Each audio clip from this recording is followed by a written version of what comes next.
ಎಲ್ಲರಿಗೂ ನಮಸ್ಕಾರ. ಇವತ್ತು ನಾವು ಹಾಲ್ಗಾರು ಕೃಷ್ಣಪ್ಪ ಗೌಡ್ರ ತೋಟಕ್ಕೆ ಬಂದಿದ್ದೀವಿ.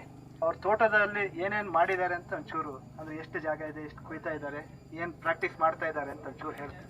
ನಮ್ಮದು ಒಂದು 5 ಎಕರೆ ಅಷ್ಟಿದೆ.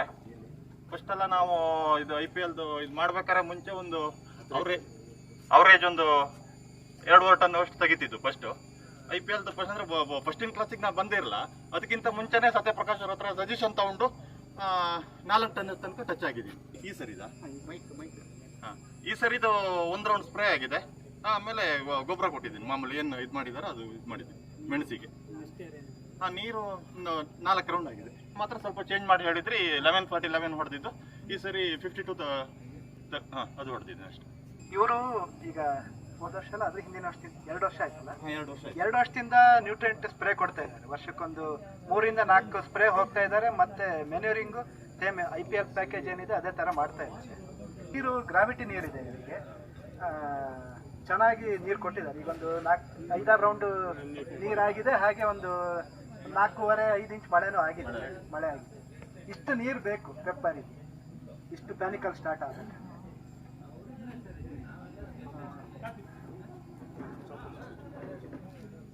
ಕಾಂಪೋಸ್ಟ್ ಬದಲಿಗೆ ಬೇವಿನ ಹಿಂಡಿ ಹಾಕ್ತಾ ಇದ್ದಾರೆ ಇವರಿಗೆ. ಅಂದ್ರೆ ಎಲಿವೇಶನ್ ಹೈಟ್ ಇರೋದ್ರಿಂದ ನಮಗೆ ಸ್ವಲ್ಪ ಲೇಬರ್ ಪ್ರಾಬ್ಲಮ್ ಇರೋದ್ರಿಂದ ಬೇವಿನ ಹಿಂಡಿ ಹಾಕ್ತಾರೆ. ಬೇವಿನ ಹಿಂಡಿ ಹಾಕ್ತೀವಿ. ನಾವು 3 kg ಹಾಕಿದ್ದೀವಿ. ಅಂದ್ರೆ ಒಂದು 20-25 ಅಡಿ 30 ಅಡಿ ಹಂಬಿಗೆ 3 kg 3-3.5 kg ಹಾಕಿದ್ದೀವಿ. ಕಾಂಪೋಸ್ಟ್ ಅಥವಾ ಆರ್ಗ್ಯಾನಿಕ್ ಮ್ಯಾಟ್ರನ್ನ ನಿಮ್ಮಲ್ಲಿ ಊರಲ್ಲಿ ಏನೇನು ಸಿಗುತ್ತೆ ಅದನ್ನೆಲ್ಲ ಹಾಕಬೇಕು. ನೀವು ಬರೀ ಬೇವಿನ ಹಿಂಡಿ ಹಾಕಿದರೆ ಸಾಕಾ, ಅಥವಾ ಕುರಿ ಗೊಬ್ಬರ ಹಾಕಿದರೆ ಸಾಕಾ, ದನದ ಗೊಬ್ಬರ ಹಾಕಿದರೆ ಸಾಕಾ? ಇದೆಲ್ಲ ಸಾಕು ಅನ್ನೋದಕ್ಕೆ ಸಾಕಷ್ಟೇ. ಪ್ರತಿ ಗಿಡಕ್ಕೆ 5-10 kg ಅಷ್ಟು ಯಾವುದೇ ಫಾರ್ಮಲ್ ಕಾಂಪೋಸ್ಟ್ ತಗೊಂಡ್ರೆ ಸುಮಾರು ಪ್ರಾಡಕ್ಟ್ಸ್ ಇದ್ದಾವೆ. ನಿಮ್ಮ ತೋಟದಲ್ಲೇ ನೀವೇ ಮಾಡ್ಕೊಬೋದು.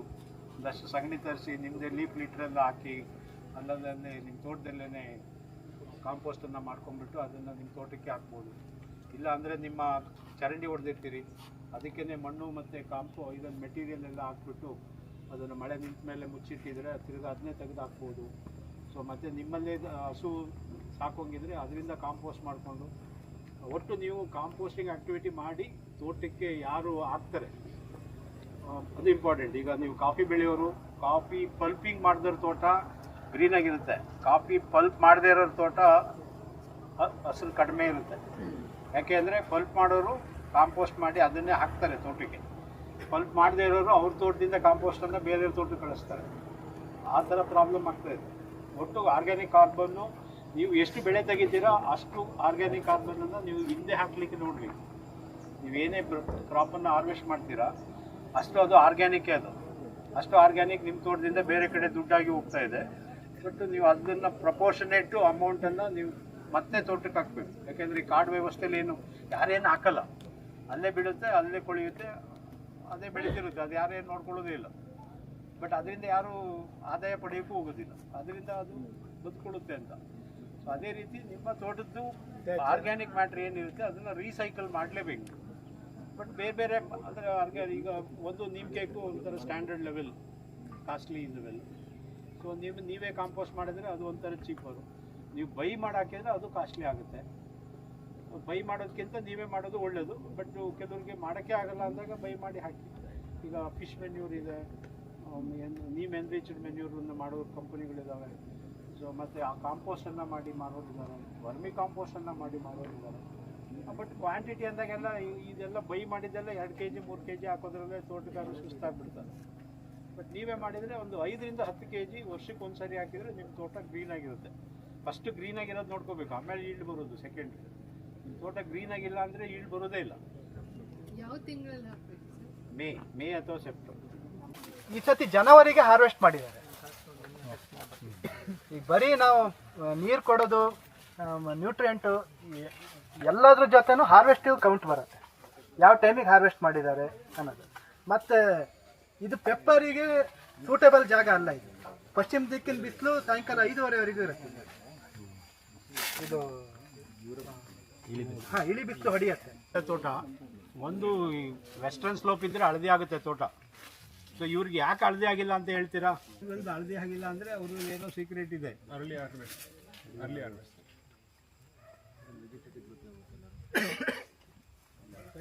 ನನ್ನ ಪ್ರಕಾರ ಇವರಿಗೆ ಗ್ರಾವಿಟಿ ನೀರು ನೀರು ಬೇಕಿದ್ದ ದಿನ ಕೊಟ್ಟಿದ್ದಾರೆ, ಇವತ್ತು ಅಂತಲ್ಲ.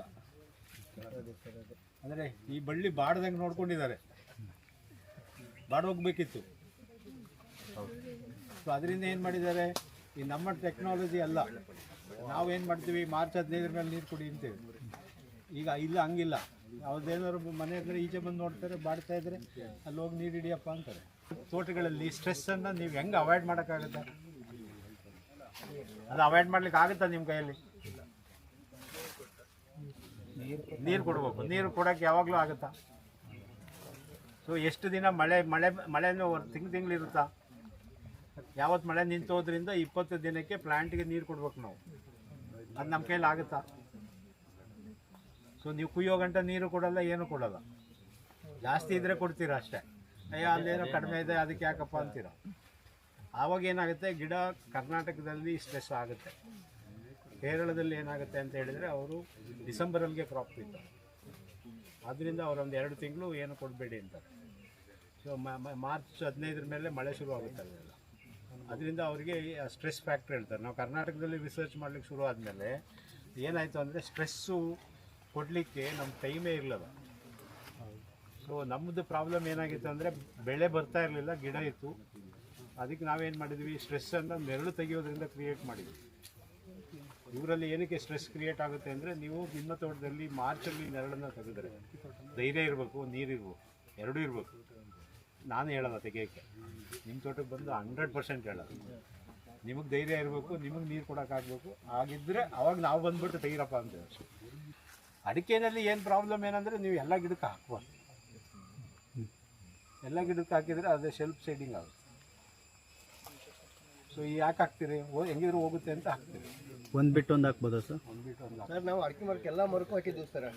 ಒಂದು 1000 ಗಿಡ ಇತ್ತೇನೆ, ಹೋದ್ಸಲ ಒಂದು 500 ಗಿಡ ಒಂದು ಕಡೆಯಿಂದಲೇ ಹೋಗಿಬಿಟ್ಟಿದೆ. No that is a problem. ಯಾಕೆಂದರೆ ಈ ಮೆಣಸು ಏನಿದೆ ಅಂದರೆ, ಒಂದು ಗಿಡ ಹೋಯ್ತು ಅಂದರೆ ಪಕ್ಕ ಹೋಗ್ಬಿಡುತ್ತೆ. ಸೊ ನೀವು ಒಂದು ಬಿಟ್ಟು ಒಂದು ಹಾಕಿದರೆ, ಕಾಫಿಯಲ್ಲಿ ಮೆಣಸು ಹಾಕಿ ಉಳ್ಕೊತು, ಮಧ್ಯೆ ಕಾಫಿ ಇತ್ತು, ಅದಕ್ಕೆ ಉಳೀತು. ಇಲ್ಲಾಗೆ ವಯನಾಡಲ್ಲಿ ಮೆಣಸು ಫುಲ್ಲು ಹೋಯ್ತು. ಯಾಕೆ ಹೋಯ್ತು? 9 ಅಡಿಗೆ ಹಾಕಿದ್ರು ಅವರು. ಕೊಳೆ ಬಂದಾಗ ಬೆಂಕಿ ಥರ ಹೋಯ್ತು. ಯಾರು ಏನು ಹೋಗಿ ಮಧ್ಯೆ ನಿಂತ್ಕೊಂಡ್ರು ಏನೂ ಮಾಡೋಕ್ಕಾಗಿಲ್ಲ. ಎಲ್ಲ ಸ್ಪ್ರೇ ಮಾಡಿದ್ವಿ, ಎಲ್ಲ ಮಾಡಿದ್ವಿ, ಹೋಲ್ ತೋಟಗಳೇ ಹೋಯ್ತು. ಇವ್ರ ಪ್ರಕಾರ ಈಗೇನಂದರೆ ಪೋಲಿಯರ್ ಸ್ಪ್ರೇ ಇಂಪಾರ್ಟೆಂಟ್ ಅಂತ ಆಯಿತು, ನೀರು ಕೊಡೋದು ಇಂಪಾರ್ಟೆಂಟ್. ಅರ್ಲಿ ಕೊಡ್ತಾರೆ ಇವರು.